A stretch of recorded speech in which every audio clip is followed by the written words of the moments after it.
लो जी, फिर तुम आ गई। मैंने कल ही कहा था कि सुबह की रसोई मेरी होती है। रसोई तुम्हारी कैसे हो गई? क्या इस घर पर सिर्फ तुम्हारा हक है? मैं सबसे पहले उठती हूँ, इसलिए चूल्हा पहले मेरा जलता है। जल्दी उठने से कोई रानी नहीं बन जाता। मैं भी इस घर की बहू हूँ। घर की बहू हो, लेकिन रसोई संभालना तुम्हारे बस की बात नहीं। अच्छा, और तुम जो रोज नमक और मिर्च का हिसाब भूल जाती हो, उसका क्या?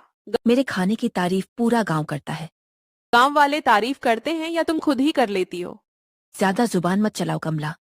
सच कड़वा लगता है, इसलिए गुस्सा आ रहा है। आज भी पहले मेरा पतीला चढ़ेगा। देखते हैं कौन चढ़ाता है। कल जो दाल तुमने बनाई थी, उसे देखकर बिल्ली भी भाग गई थी। और तुम्हारी रोटी इतनी सख्त थी कि उससे दीवार टूट सकती थी। मेरे हाथ का खाना खाकर लोग उंगलियां चाटते हैं। मेरे हाथ का खाना खाकर लोग दूसरी बार मांगते हैं। तुम सिर्फ अपनी तारीफ करना जानती हो। और तुम दूसरों की बुराई करना। बस, आज के बाद मेरी रसोई में कदम मत रखना। अगर मैं नहीं आऊंगी तो तुम भी नहीं आओगी। हे भगवान, सुबह सुबह फिर से शुरू हो गई दोनों। न मैं बड़ी को मना सकता हूँ, न छोटी को समझा सकता हूँ। आखिर मेरी किस्मत में इतना शोर क्यों लिखा है?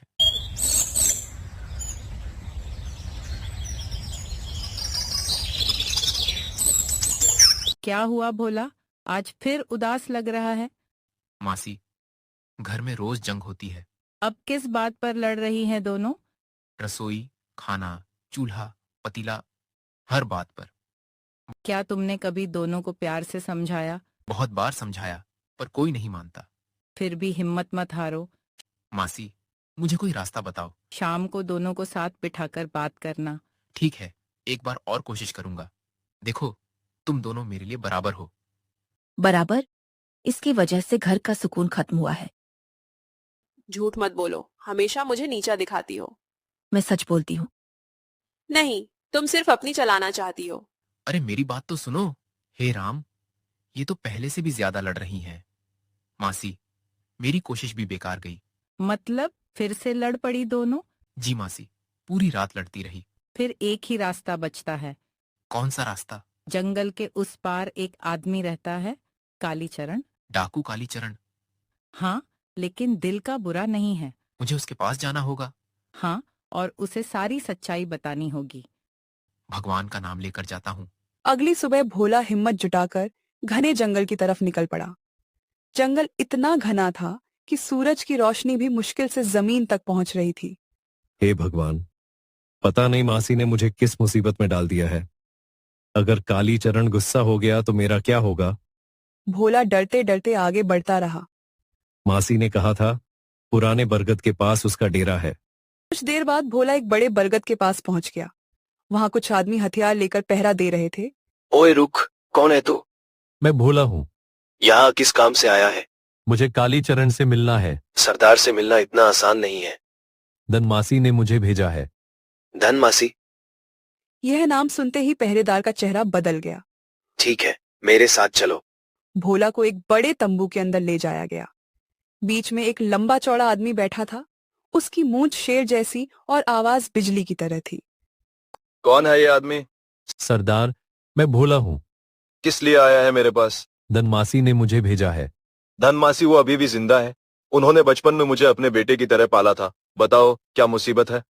सरदार, मेरी 2 बीवियां हैं। अच्छा, फिर? दोनों रोज लड़ती रहती हैं। किस बात पर?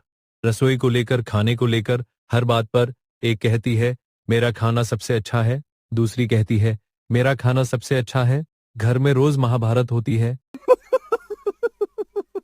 आप हंस क्यों रहे हैं सरदार? इसलिए क्योंकि पहली बार कोई आदमी बीवियों का झगड़ा लेकर डाकू के पास आया है। मैं बहुत परेशान हूँ सरदार, मुझे बचा लीजिए। क्या तुमने कभी उन्हें प्यार से समझाया? जी, बहुत बार। और कोई फायदा नहीं हुआ? बिल्कुल नहीं। बात थोड़ी मुश्किल लगती है। आप ही मेरी आखिरी उम्मीद है। धन मासी का एहसान मैं कभी नहीं भूल सकता, इसलिए मैं तुम्हारी मदद करूंगा। हाँ, लेकिन पहले मुझे सब कुछ अपनी आंखों से देखना होगा। मतलब? 3 दिन बाद मैं तुम्हारे गांव आऊंगा, फिर देखते हैं तुम्हारी मुश्किल कैसे दूर की जाए। मैं आपका एहसान कभी नहीं भूलूंगा। एहसान की बात बाद में करना, अब घर जाओ और हिम्मत रखो। कुछ देर बाद भोला खुशी खुशी गांव लौट गया। लेकिन उसे बिल्कुल अंदाजा नहीं था कि अगले कुछ दिनों में एक ऐसी घटना होने वाली है जो सबकी जिंदगी बदल देगी। उसी रात आसमान में काले बादल छा गए। तेज हवा चलने लगी और दूर पहाड़ों से पानी का बहाव बढ़ने लगा। आने वाली बाढ़ पूरे गांव की किस्मत बदलने वाली थी। अगले 2 दिन तक आसमान पर काले बादल छाए रहे। तीसरे दिन सुबह से ही तेज बारिश शुरू हो गई।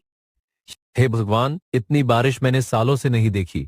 नदी का पानी रोज से बहुत ज्यादा लग रहा है।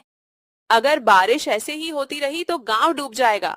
शाम तक पानी घरों के आंगन तक पहुंच गया। सब लोग संभल जाओ, बाढ़ आ रही है। जल्दी करो, जरूरी सामान ऊपर चढ़ा दो। रात भर बारिश होती रही और अगले दिन गांव का आधा हिस्सा पानी में डूब गया। मैं आम के पेड़ पर अपनी रसोई बनाऊंगी। और मैं जामुन के पेड़ पर अपना चूल्हा जलाऊंगी। देखते हैं किसकी रसोई ज्यादा अच्छी चलती है। इस बार भी मेरी जीत होगी। मैं अपनी मशहूर मछली बनाऊंगी। हे राम, तुम दोनों मुसीबत में भी लड़ना नहीं छोड़ सकती क्या? पहले इसे कहो चुप रहे। पहले खुद चुप हो जाओ। हे राम, फिर शुरू हो गई। रात्रि होते ही तूफान और तेज हो गया। बिजली चमक रही थी और हवा पेड़ों को हिला रही थी। भगवान करे सुबह तक सब ठीक रहे। तभी दूर से किसी की मदद की पुकार सुनाई दी। बचाओ, कोई है? कौन है वहाँ? हमें बचाओ, हमारा बेड़ा तूफान में फंस गया है। कुछ देर बाद 2 आदमी मुश्किल से पेड़ के पास पहुंच गए। बहन, हम मुसीबत में हैं। थोड़ी जगह मिल सकती है? तुम लोग कौन हो? हम मुसाफिर हैं जो तूफान में फंस गए। ठीक है, ऊपर आ जाओ। किसी को मुसीबत में छोड़ना पाप होता है। तुम लोग भूखे लग रहे हो। लो, मेरी बनाई मछली और गरम चावल खा लो। वाह, कितनी अच्छी खुशबू आ रही है। सरदार, मुझे तो बहुत भूख लगी है। दोनों ने खाना खाना शुरू किया। अरे वाह, ये तो कमाल का स्वाद है। मैंने इतनी लजीज मछली पहले कभी नहीं खाई। सच कह रहे हो? बिल्कुल, तुम्हारे हाथों में जादू है। ये सुनकर मेरा दिल खुश हो गया। वैसे सामने वाले पेड़ पर कौन रहता? वहाँ कमला है। वह भी खाना बनाती है, लेकिन मेरे जैसा नहीं। यही बात पर हम दोनों का झगड़ा होता रहता है। है समझ गया। कालीचरण ने चुपचाप सब बात अपने मन में नोट कर ली। अब वह कमला के खाने का स्वाद भी चखना चाहता था। अगली सुबह बारिश थोड़ी कम हुई, लेकिन बाढ़ का पानी अब भी हर तरफ फैला हुआ था। फटीक, आज हम उस दूसरे पेड़ पर चलेंगे। कमला वाली रसोई में? हाँ, कल पार्वती का खाना चख लिया, आज कमला का हुनर देखते हैं। मुझे भी बड़ी उत्सुकता हो रही है। कालीचरण और फटीक ध्यान से लकड़ी के सहारे कमला के पेड़ तक पहुंच गए।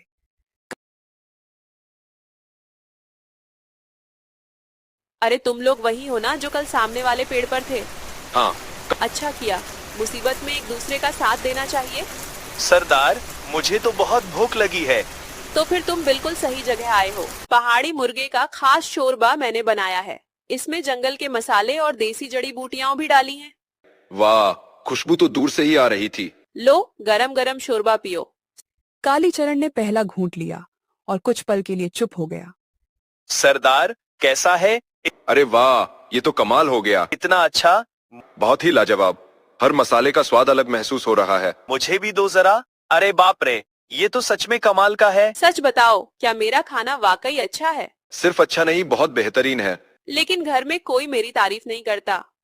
नहीं, सबको लगता है पार्वती ही सबसे अच्छा खाना बनाती है। मैं जितनी मेहनत करती हूँ किसी को नजर ही नहीं आती। और इसी वजह से तुम दोनों लड़ती हो। हाँ, मुझे लगता है कोई मेरी कदर नहीं करता। कमला की बात सुनकर कालीचरण गहरी सोच में पड़ गया। हाँ, झगड़ा इज्जत और तारीफ का है। दोनों को लगता है कि उनकी मेहनत की कदर नहीं होती। हाँ, बात तो सही लग रही है। तो मुझे लगता है सबसे बड़ी गलती भोला की है। हाँ, उसने कभी दोनों की खुलकर तारीफ ही नहीं की। अब मैं भोला को सबक सिखाऊंगा, उन्हें समझाऊंगा कि एक दूसरे की इज्जत करना भी जरूरी है। उसे समझ आ गया कि झगड़ा रसोई का नहीं है, बल्कि इज्जत और तारीफ का है। उस रात कालीचरण ने एक नई योजना बनाई। कल सबको एक जगह इकट्ठा करेंगे, फिर सच सबके सामने रखेंगे। हाँ, और उनकी जिंदगी बदल देंगे। कालीचरण के चेहरे पर हल्की सी मुस्कान थी। शायद उसे मिल गया था इस झगड़े का असली हल। अगली सुबह बारिश रुक चुकी थी और आसमान साफ होने लगा था। कालीचरण ने भोला, पार्वती और कमला को एक जगह बुलाया। सरदार, आपने हमें यहाँ क्यों बुलाया है? क्या आज इस झगड़े का फैसला होने वाला है? मुझे भी यही लग रहा है। हाँ, आज सच सामने आएगा। फैसला करने से पहले मैं कुछ कहना चाहता हूँ। पार्वती, तुम्हारी मछली का स्वाद मैं कभी नहीं भूल सकता। सच में? धन्यवाद सरदार, मुझे भी यही लग रहा है। और कमला, तुम्हारा मुर्गे का शोरबा भी लाजवाब है। इतना पसंद आया कि 2 बार मांगा था मैंने। अब मैं तुम दोनों से एक सवाल पूछता हूँ, तुम दोनों लड़ती क्यों हो? क्योंकि ये हमेशा मुझे नीचा दिखाती है। और ये मेरी मेहनत की कदर नहीं करती। देखा, दोनों की बात एक ही है। एक ही कैसे? दोनों चाहती हो कि तुम्हारी मेहनत की तारीफ हो। शायद आप सही कह रहे हैं। सबसे बड़ी गलती तुम दोनों की नहीं है, तेरी है भोला। मैंने क्या किया? तू रोज इनके हाथ का खाना खाता रहा, लेकिन कभी खुलकर तारीफ नहीं की, और वही तेरी सबसे बड़ी गलती थी। आज मुझे अपनी गलती समझ आ गई। मैं समझता था कि खाना बनाना तो रोज का काम है, इसलिए मैंने कभी तारीफ करना जरूरी नहीं समझा। हमें सिर्फ 2 प्यार के शब्द चाहिए थे। हाँ, बस इतना ही। मुझे माफ कर दो। अगर तुम सच में बदलना चाहते हो तो हम माफ कर देंगे। हम भी पुरानी बातें भूलना चाहते हैं। कौन सा सुझाव? तुम दोनों का हुनर गांव भर में मशहूर हो सकता है। कैसे? हाँ, कैसे? तुम दोनों मिलकर एक खाने की दुकान खोल लो, मैं मछली बनाऊंगी। और मैं मुर्गे का शोरबा। और पूरा गांव तुम्हारे खाने का दीवाना हो जाएगा। ये विचार तो बहुत अच्छा है। मुझे भी पसंद आया। कमला, सच कहूँ तो मैंने तुम्हारे शोरबे की तारीफ कभी नहीं की, और मैंने भी तुम्हारी मछली की कभी खुलकर तारीफ नहीं की। लेकिन दोनों ही बहुत स्वादिष्ट होते हैं। हाँ, ये बात मैं भी मानती हूँ। आज से हम झगड़ा खत्म करते हैं। और मिलकर काम करते हैं बहन। बाढ़ का पानी धीरे धीरे उतरने लगा और गांव फिर से अपनी पुरानी जिंदगी की तरफ लौटने लगा। पर इस बार सब कुछ पहले जैसा नहीं था। बहन, कमला, दुकान के लिए ये जगह कैसी रहेगी? बहुत बढ़िया। बाजार के बीच में है, सबकी नजर पड़ेगी। मैं भी पूरी मदद करूंगा। इस बार काम हम सब मिलकर करेंगे। और बिना झगड़े के करेंगे। कुछ हफ्तों की मेहनत के बाद उनका छोटा सा होटल तैयार हो गया। होटल के बाहर एक सुंदर बोर्ड लगाया गया। मैंने सुना है यहाँ बहुत स्वादिष्ट खाना मिलता है। हाँ, पार्वती की मछली और कमला का शोरबा मशहूर है। आइए, गरम गरम मछली तैयार है। और यहाँ पहाड़ी मुर्गे का शोरबा भी है। दोनों ही ले आओ। धीरे धीरे होटल लोगों से भरने लगा। पार्वती की मछली तो कमाल की है, और कमला का शोरबा भी किसी से कम नहीं। शुक्रिया। आप सबका बहुत धन्यवाद। आज पहली बार तुमने दिल से तारीफ की है। और ये सुनकर बहुत अच्छा लग रहा है। कुछ दिन बाद कालीचरण फिर होटल पर आया। अरे सरदार, आप आ गए। आइए, आज हम आपको खास दावत खिलाएंगे। नहीं भोला, ये सब तुम लोगों की मेहनत का नतीजा है। मैंने डकैती छोड़ दी है। हाँ, अब मैं ईमानदारी से काम करूंगा। धीरे धीरे 2 बहन रसोई पूरे इलाके में मशहूर हो गई। याद है हम रोज लड़ते थे। हाँ, और कितनी बेवकूफी थी वो। अच्छा हुआ हम समय पर समझ गए। वरना ये खुशियाँ कभी नहीं मिलती। और एक दूसरे का सम्मान भी करना चाहिए। क्योंकि इज्जत और प्यार से हर झगड़ा खत्म हो सकता है। जब लोग मिलकर काम करते हैं तो मुश्किलें भी हार जाती हैं। इस तरह 2 बहुओं का झगड़ा खत्म हुआ, एक परिवार जुड़ गया और एक डाकू की जिंदगी भी बदल गई और सब खुशी खुशी रहने लगे।